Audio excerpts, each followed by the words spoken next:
الحمد لله حمدا كثيرا ما بعد فاعوذ بالله من الشیطان الرجیم بسم اللہ الرحمن الرحیم۔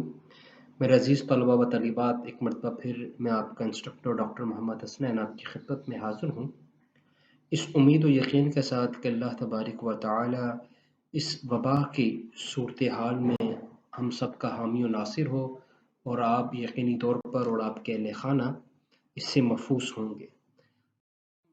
اپنے کورس کے متعلق کچھ معلومات میں آپ کو دینا چاہتا ہوں، جس کے اندر یہ آپ کا کورس ہے ISLA1117 الحدیث کے نام سے جو 3 کریڈٹ آرٹس کا کورس ہے۔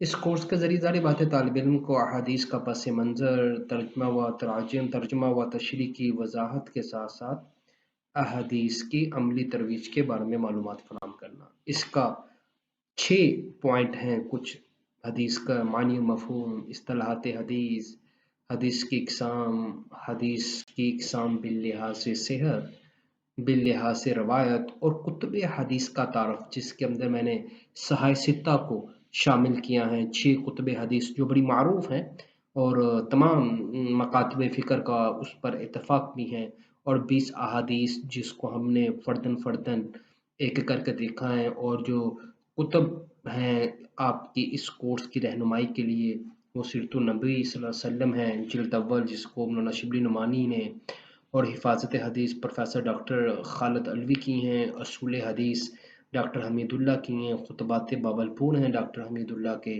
اس کے علاوہ تدوین حدیث کے نام سے کتابیں ہیں، ڈاکٹر عبدالرؤف ظفر صاحب کی کتاب ہیں، تدوین حدیث کے حوالے سے بڑی ہی ضخیم کتاب ہیں۔ ان کتابوں کے ساتھ ساتھ جو ہمارا کورس ہے جس طرف ہم جا رہے ہیں، اس کے اندر ابھی تک تو یہ فیصلہ ہے کہ آپ کا آن لائن پیپر کی طرف جایا جائے، اور وہ پیپر کا جو زیادہ حصہ ہوگا، تقریباً سارا حصہ جو ہیں وہ آپ کے ملٹیپل چوائس کی کوشچنس کی طرف ہیں۔ انشاءاللہ آنے والے لیکچروں میں کوشش کروں گا کہ آپ کو ملٹیپل چوائس کی کچھ سلائڈز بنا کر اور اس کی ایکسرسائز کروائی جائے، تاکہ آپ کا ایک مزاج بن جائے کہ ملٹیپل چوائس کو کس طرح آپ نے سولو کرنا ہے۔ ظاہر بات ہے کورس یہی ہے، موضوع کے متعلق جو دین میں حدیث کا مقام ہے، حدیث کی آئینی اور قانونی حیثیت ہیں۔ ظاہر بات ہے جب ہم مصادر اسلام کے بارے میں گفتگو کرتے ہیں کہ اسلام کن چیزوں سے مل کر بنا ہے، سورس آف اسلام کیا ہے، ماخذ اسلام کیا ہیں، جب اس پر ہم گفتگو کرتے ہیں تو ہمارے سامنے 4 بنیادی چیزیں آتی ہیں۔ قرآن کریم ظاہر بات ہے اسلام کا سب سے پہلا ماخذ ہے، جس کو وحی الہی کہا جاتا ہے، جس کو آسمانی خطب کہا جاتا ہے، جس کو اللہ تبارک و تعالیٰ کا کلام کہا جاتا ہے، اور اس کلام کے متکلم ظاہر بات ہے اللہ تبارک و تعالیٰ کی ذات بابرکات ہے۔ اس کے بعد حدیث کا درجہ آتا ہے، مصادر اسلام میں، ماخذ اسلام میں دوسرا درجہ حدیث کا ہے، یعنی جو قرآن کریم اللہ تبارک و تعالیٰ نے اپنا آخری کلام نازل کیا ہے، اس قرآن کریم کے معنی اور تفہیم اور اس کو کھول کھول کر بیان کرنا، اس کی ذمہ داری اللہ تبارک و تعالیٰ نے خود جناب رسول اکرم صلی اللہ تعالی وسلم پر سونپی ہیں کہ وہ اس قرآن کو کھول کھول کر بتائیں۔ اور قرآن کریم کے اندر مختلف 4 مقامات پر اسی ہی آیت کے ملتے جلتے متن کو بیان کیا گیا ہے۔ پہلی دعا تو یقینی طور پر حضرت ابراہیم علیہ الصلوۃ و تسلیمات علیہ کی دعا ہے، جو خانہ کعبہ کی تعمیر کے وقت آپ نے کی تھی کہ اللہ ہم میں سے ایک ایسے رسول کو مبعوث فرما دیجیے، یتلو علیہم آیا ویزکیہم ویعلمہم الکتاب والحکمہ، جو تیرے کلام کی تلاوت کرے، لوگوں کے نفوس کا تزکیہ کرے، وَيُعَلِّمُهُمُ الْكِتَابَ، اور لوگوں کو اس کتاب کی تعلیم دے، کہ اس کتاب کے اندر اللہ تبارک و تعالیٰ نے کیا کچھ بیان کیا ہے، وَالْحِکْمَةِ، اور ان کو حکمت کی تعلیم دے، وزڈم کی تعلیم دے۔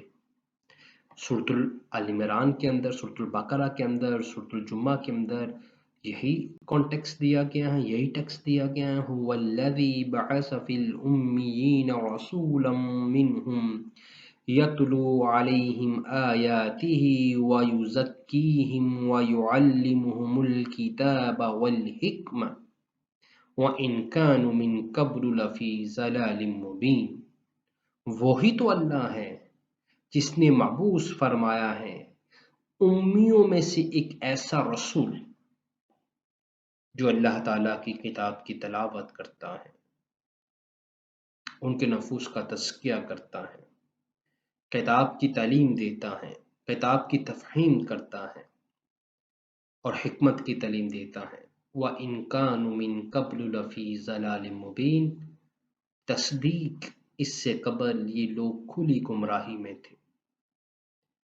اس آیت کو دیکھتے ہوئے حدیث کی آئینی اور قانونی حیثیت سے متعلق رسول اللہ علیہ وسلم کی بعثت کے مقاصد بھی یہ چار ٹھہرے: تعلیم کتاب، تفہیم کتاب، تعلیم حکمت اور تزکیہ نفس.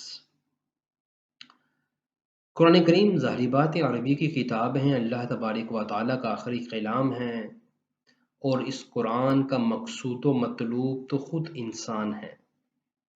اس کتاب کا موضوع خود انسان ہے، یعنی کہ اس کتاب کے اندر جتنی بھی تعلیمات ہیں اس کا خلاصہ یہ ہے کہ حضرت انسان اللہ کی نافرمانی سے بچ کر اللہ کی فرما برداری والی راہ کی طرف آئے. یہ اس قرآن کا بنیادی موضوع ہے، تمام عالم انسانیت کو دعوت دے رہا ہے. تو اس کتاب کو نازل کرنے والے اللہ تبارک و تعالی ہیں، ذریعہ حضرت جبرائیل امین انبیاء علیہ الصلوۃ. جبرائیل امین فرشتوں کے سردار ہیں. اب اللہ تبارک و تعالی رسول وسلم پر کیا کچھ نازل کر رہے ہیں اور جبرائیل سے کیا کچھ لے رہے ہیں اور اللہ تعالیٰ جبرائیل کو کیا کچھ دے رہا ہے، کوئی نہیں جانتا. اس لیے فرمایا آپ اس کتاب کی تلاوت کیجئے، لوگوں کو پتہ چلے کہ آپ پر کیا نازل ہو رہا ہے. پھر تفہیم کتاب ہے، اس عربی کی خطاب اور اس لغت سے اللہ تعالیٰ کی مرضی اور منشا کیا ہے. واقیم الصلاۃ، نماز قائم کرو. لیکن اس نماز کی ادائیگی اور اس نماز کے اوقات اور ان میں پڑھی جانے والی رکعتوں کی تعداد، یہ سب کچھ اللہ کو مقصود و مطلوب ہیں. تو اس مقصود و مطلوب کو سمجھانے کے لیے ہی آپ کی یہ ذمہ داری ٹھہری کہ آپ تفہیم الکتاب کریں. یعنی کہ قرآن کریم کی جو تشریح اللہ کے رسول بتا دیں وہ یقینی طور پر من اور ان اسی طرح تسلیم کرنا بے حد ضروری ہے. پھر حکمت کیا ہے؟ شریعت کے اندر اللہ تبارک و تعالیٰ نے جن جن چیزوں کو حرام اقرار دیا ہے اور جن جن چیزوں کو حلال اقرار دیا ہے، اس پر کاربند رہنا، اس پر عمل درآمد کرنا ہی تو حکمت ہے. پھر نفوس کا تزکیہ ہے. لوگوں کے دلوں میں حب مال ہیں، حب جاہ ہیں، اس کے دلوں میں ان کے قلوب و اذہان سے ان چیزوں کو نکال کر اس کی جگہ احسار، قربانی، انسانیت کی خدمت، اپنی جان پر اوروں کو ترجیح دینا، یہی تزکیہ نفس ہے. تعلیم الکتاب کے مصداق ٹھہرے حضرات قرہ. دور حاضر کے اندر جو قاری حضرات ہیں وہ رسول صلی اللہ علیہ وسلم کی بعثت کے ایک مستقل مقصد کے مصداق ہیں. تفہیم القرآن، اس کے مصداق ٹھہرے حضرات مفسرین کرام. تعلیم کتاب، حضرات متکلمین، علم الکلام کے علماء. تعلیم حکمت کے مستقل مصداق ہیں. تزکیہ نفس جو رسول صلی اللہ علیہ وسلم کا ایک مستقل مقصد تھا دنیا میں آنے کا، اس کے مصداق بنے حضرات صوفیاء اکرام، حضرات اولیاء اکرام. الا ان اولیاء اللہ لا خوف علیہم ولا هم یحزنون. ان اللہ والوں کی خصوصیت یہ بتائی جا رہی ہیں، وہ غم اور حزن سے پاک ہوتے ہیں. تو یہ چار مقصد تھے. ان چار مقصدوں کو اگر سمجھ لیا جائے تو ہر انسان پر حدیث کی آئینی اور قانونی حیثیت واضح ہو جاتی ہے۔ آگے حدیث نمبر 19 ہے، مال کے عیب چھپانا جائز نہیں۔ اس کو حضرت سیدنا ابو ہریرہ رضی اللہ تعالی نقل کرتے ہیں۔ حضرت سیدنا ابو ہریرہ رضی اللہ عنہ روایت کرتے رسول صلی اللہ علیہ وسلم نے دیکھا ایک اناج کا ڈھیر تھا۔ آپ صلی اللہ علیہ وسلم نے اپنا ہاتھ اس کے اندر ڈالا تو آپ کی انگلیاں مبارک تر ہوگی، گیلی ہوگی۔ آپ صلی اللہ تعالی وسلم نے اناج بیچنے والے کے مالک سے پوچھا یہ کیا ہے؟ وہ بولا پانی پر گیا تھا اے اللہ کے رسول۔ تو آپ صلی اللہ علیہ وسلم نے فرمایا پھر تو نے اس بھیگے اناج کو اوپر کیوں نہ رکھا؟ لوگ دیکھ لیتے، جو شخص فریب کرے، دھوکہ دے، وہ مجھ سے کچھ تعلق نہیں رکھتا۔ من غش، جس نے ملاوٹ کی، فلیس منی، وہ مجھ میں سے نہیں ہے۔ یعنی کہ صحابہ اکرام رضوان اللہ اجمعین اور مومنین کی جماعت سے نہیں ہے۔ اس طرح اسی کانٹیکسٹ کے اندر ایک اور حدیث آتی ہے، من ترک الصلاۃ متعمدا فقد کفر، جس نے جان بوجھ کر نماز چھوڑی اس نے کافرانہ روش کو اختیار کیا۔ وہ کافر نہیں ہوا لیکن کافرانہ عمل کو، کافرانہ روش کو اختیار کیا۔ اس کافرانہ روش کے اختیار کرنے سے بار بار ہو سکتا ہے کہ اس کے دل کے اندر کفر غالب آ جائے۔ من غش فلیس منی، جس نے ملاوٹ کی وہ مجھ میں سے نہیں۔ اس عمل کو بار بار کرنے سے اندیشہ ہے کہ اس کے دل میں حب مال زیادہ ہو جانے کی وجہ سے وہ آخرت کی زندگی کو بھول جائے گا۔ اس لیے رسول صلی اللہ علیہ وسلم نے اس حدیث میں فرمایا مال کے عیب نہ چھپائے جائیں، مال کے عیب بتائے جائیں اور بتانے کے بعد اس کی بیع کی جائے، اس کی خرید و فروخت کی جائے، اس کی ایجاب و قبول کی جائے۔ آج بین الاقوامی تجارت بد دیانتی پر مؤثر ہے۔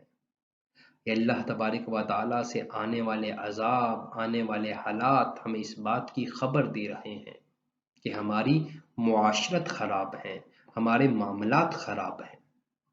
حدیث مبارکہ میں آتا ہے اللہ کے رسول نے فرمایا قیامت کے دن سچے اور ایماندار تاجر انبیاء علیہ السلام، صدیقین و شہداء کے ساتھ کھڑے ہوں گے۔ یہ بہت بڑی عنایت ہے اس تاجر پر جو ایمانت اور دیانت سے تجارت کرتا ہے۔ میرے عزیز طلبہ و طالبات، آپ اس بات کو بخوبی جانتے ہوں گے، اور یہ جو بات میں کرنے جا رہا ہوں یقینی طور پر آپ کے علم کا حصہ ہوگی، آپ کی معلومات کا حصہ ہوگی۔ برصغیر پاک و ہند سب کانٹیننٹ کے اندر جو اسلام پھیلا ہے وہ عرب تاجروں کی ایمانت اور دیانت کی وجہ سے پھیلا ہے۔ اسلام سے زیادہ تجارت کو ایمانت اور دیانت کے اصول اور اس کی پاکی اور معاملات کی صفائی کی تعلیم سابقہ اور الہامی مذاہب میں کم تھی۔ اسلام کا 3 بڑے حصے آپ کی معاشرت اور آپ کے معاملات سے تعلق رکھتے ہیں کہ ہم اپنی تجارت کو پاک صاف کریں۔ ظاہری بات ہے اس تجارت سے آنے والا رزق اور اس رزق کے اثرات اور ثمرات یقینی طور پر ہماری زندگیوں پر اثر انداز ہوتے ہیں۔ جھوٹ اور فریب سے کی جانے والی تجارت یقینی طور پر اور اس سے حاصل ہونے والا رزق انسان کے معاملات کو، انسان کے عبادات کو متاثر کرتا ہے۔ آج نماز میں دل نہیں لگتا، عبادات میں دل نہیں لگتا، پریشانی ایک جاتی ہیں تو دوسری پہلے آنے کے لیے تیار ہوتی ہیں، جیسے کسی تسبیح کا دانہ ٹوٹ جائے۔ لقمہ حرام، ہمارے لقمے اللہ کی رضا کے مطابق نہیں ہیں۔ تو اس حدیث میں بتایا گیا کہ تاجر جو ہیں وہ مال کا عیب بتائے اور عیب بتانے کے بعد اس کو فروخت کرے۔ اس تاجر کے بارے میں ہے، معلوم تاجر کے بارے میں ہے جو عیب چھپاتا ہو۔ رسول اللہ صلی اللہ علیہ وسلم نے فرمایا کو فرماتے ہوئے سنا، جو شخص کوئی عیب اور نقص والی چیز بیچتا ہے اور اس کے متعلق بتاتا نہیں تو وہ اللہ کی ناراضگی میں رہتا ہے۔ یا فرشتے اس پر لعنت بھیجتے رہتے ہیں۔ اس کو ابن ماجہ نے روایت کیا ہے۔ یعنی کہ مال جھوٹ بولنے سے تو بک جاتا ہے، لیکن اس کی نحوست، اس مال کی نحوست اور اس مال کے اثرات یقینی طور پر وہ انسان کی زندگی پر تو اثر انداز ہوتے ہیں۔ یہاں اضافہ کیا گیا، ایڈیشن کیا گیا کہ اس پر اللہ اس سے ناراض رہتے ہیں۔ او لم یا تزل الملائکۃ، یا فرشتے اس پر لعنت بھیجیں۔ یعنی کہ آپ تصور کیجئے کہ ایک شخص ہیں جس سے اللہ ناراض ہو جائے، اور اللہ کی ناراضگی کی وجہ یقینی طور پر گناہوں کی زندگی ہے، اور گناہوں کی زندگی میں رہنا ہے، معاملات کی خرابی ہے۔ تو حصول رزق کا اسلامی طریقہ اور اسلامی کلچر تو یہی ہے کہ ہم اشیاء کو فروخت کرتے وقت ایمانت اور دیانت کے پہلو کو سامنے رکھیں۔ لا یکمنون لا یکمنون لا یکمنون قیل من یا رسول اللہ، کون ایمان والا نہیں ہے؟ فرمایا جو اپنے بھائی کے لیے وہ چیز پسند نہ کرے جو اپنے لیے پسند کرے۔ یحب لنفسہ ما یحب لاخیہ، یعنی کہ آج انسان اس چیز کو پسند نہیں کرتا کہ مجھے کوئی دھوکہ دے، مجھ سے کوئی بے ایمانی والا معاملہ کرے، مجھ سے کوئی جھوٹ بولے، تو پھر ہم ایک دوسرے مسلمان کے لیے اس چیز کو کیوں پسند کرتے ہیں؟ جب ہر مسلمان یہ چاہتا ہے کہ میری عزت و توقیر کی جائے، یہ عزت و توقیر ہم دوسرے مسلمان بھائی کے لیے کیوں پسند نہیں کر رہے؟ اللہ کے رسول صلی اللہ علیہ وسلم نے فرمایا کہ اللہ کے رسول محمد بن عبداللہ یہ کہہ رہے ہیں کہ اس کا ایمان اللہ کے ہاں قابل قبول نہیں ہے۔ یعنی کہ ایک مومن کی زندگی کا خلاصہ کیا ہے؟ یقینی طور پر اللہ تبارک و تعالیٰ کی رضا، اس کی نماز، اس کا روزہ، اس کی قربانی۔ قل ان صلاتي ونسكي ومحیای ومماتی للہ رب العالمین۔ ایک مومن کی نماز، ایک مومن کا جینا مرنا، اس کی قربانی اور اس کی زندگی کا مرکزی نقطہ نظر، اس کی زندگی کا سینٹرل تھیم اور اس کی زندگی کا مقصود و مطلوب اللہ کی رضا ہی تو ہے، اور اس رضا کے حصول کے لیے ایک مومن اپنی زندگی کو اور اس زندگی میں آنے والی تمام تکلیفوں کو برداشت کرتا ہے۔ وہ اپنے ماں باپ سے حسن سلوک کرتا ہے تو اللہ کی رضا کے لیے، وہ اپنی اولاد پر خرچ کرتا ہے تو اللہ کی رضا کے لیے، وہ اپنے اہل خانہ کے لیے مشقت اور محنت کی زندگی گزارتا ہے تو اللہ کی رضا کے لیے۔ اگر وہ رضا ہی نہ ملے انسان کو، اور اللہ کی سب سے معصوم مخلوق جن کو فرشتے کہا جاتا ہے، نورانی مخلوق کو وہ انسان پر لعنت بھیجے، تو انسان کی زندگی کا سارا حاصل اور انسان کی زندگی کا سارا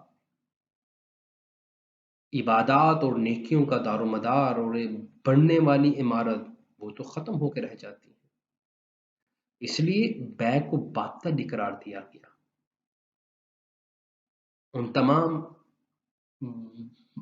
ان تمام زمینوں پر کاشت ہونے والی فصلوں اور ان فصلوں کے پکنے سے پہلے ان کو ٹھیکوں پہ دے دینا، اسلام ایسی مزاربت کو، ایسی بے کو باطل قرار دیتا ہے۔ زمین ٹھیکے پہ دی جا سکتی ہے لیکن فصل کو ٹھیکے پہ نہیں دیا جا سکتا، آم کے باغات کو ٹھیکے پہ نہیں دیا جا سکتا کیونکہ ابھی تو وہ پکے نہیں۔ زمین ٹھیکے پہ لینا تو جائز ہے، لیکن فصل کی بیع کر لینا اس کے پکنے سے پہلے، اس کے ظاہر ہونے سے پہلے، اسلام نے ایسی تجارت کو، ایسی بیع کو حرام ہی قرار دیا ہے، کیونکہ اس میں سے دونوں میں سے کسی کو نقصان ہے۔ اس لیے یہ بہت اہم معاملہ ہے کہ ہم اپنے رزق کو دیکھیں، اس کے ذرائع کیا ہیں۔ پھر نماز، اللہ کی نیکی، عبادات کے اندر بھی دل لگے گا۔ میرے استاد محترم اکثر یہ بات کہا کرتے تھے کہ اللہ کے گھر میں بیٹھنا اور مصلی پر ٹک کر بیٹھنا یہ بہت مشکل کام ہے۔ مسلح انسان کو اچھالتا ہے۔ حدیث میں آتا ہے کہ مومن کا دل مسجد میں لگتا ہے، منافق کا دل مسجد سے گھبراتا ہے۔ ہماری نمازیں آپ کے سامنے ہیں، ہماری عبادات آپ کے سامنے ہیں۔ اللہ سے مانگنا اور اللہ کے گھر کو وقت دینا یہ بہت مشکل ہوتا جا رہا ہے۔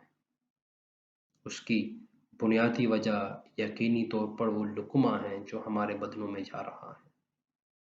آئیں ہم اس بات کا فیصلہ کریں اور اس بات کا محاسبہ کریں اور اپنے رزق کو ایک مرتبہ پھر ریوزٹ کریں کہ اس میں کسی قسم کی کمی اور کوتاہی تو نہیں ہے۔ کہیں وہ رزق جو یقینی طور پر اللہ تبارک و تعالیٰ کا انعام ہے، اس میں کہیں ملاوٹ تو نہیں ہو رہی، کہیں اس میں اللہ کی ناراضگی شامل تو نہیں ہے۔ تو اس لیے بے اور اس تاجر کو، جہاں ایک تاجر کو اتنی فضیلت دی گئی کہ وہ روز قیامت انبیاء، فرشتوں، انبیاء، صدیقین و شہداء کے ساتھ ہوگا، تو وہاں بتایا گیا کہ جو اس تجارت کو اللہ کے بتائے ہوئے طریقے اور جناب وسلم کی بتائی ہوئی تعلیمات پر عمل نہیں کرتا تو اس کا حشر بھی بڑا خوفناک ہے۔